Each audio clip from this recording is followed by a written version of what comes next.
Now, moving on to motion in a vertical circle. So, in a case, an object is tied to a string और वो constantly rotate हो रहा है in a circle vertically, we will need to consider its weight and the forces acting on the object would need to be resolved in such a way कि जो resultant है of all those forces it is equal to the centripetal force. तो अगर एक object is at the top of a circle, उसका जो weight है and the tension would both act downwards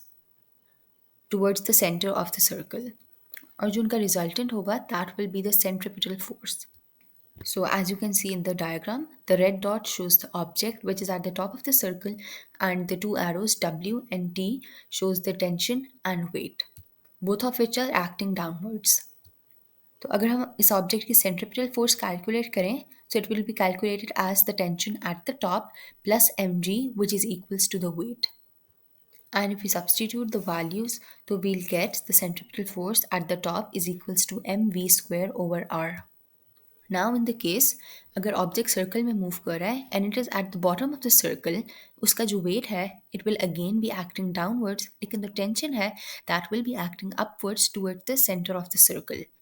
And we can see that in this case the tension of the object will be greater than the weight acting on it.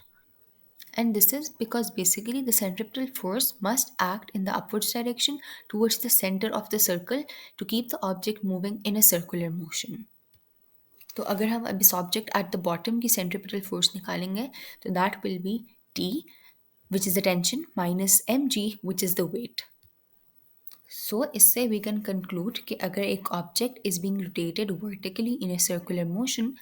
the string is more likely to break due to higher tension when the object is at the bottom rather than the top, because we saw that when it is at the bottom there is more tension than the weight, and hence the tension at the bottom is greater than the tension at the top.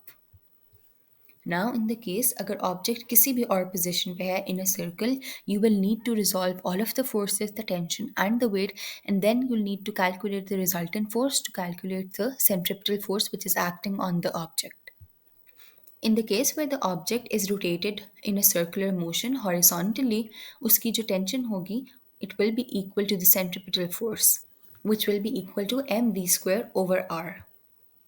In the diagram you can see कि again जो tension है object की it is towards the center and the weight is always acting downwards.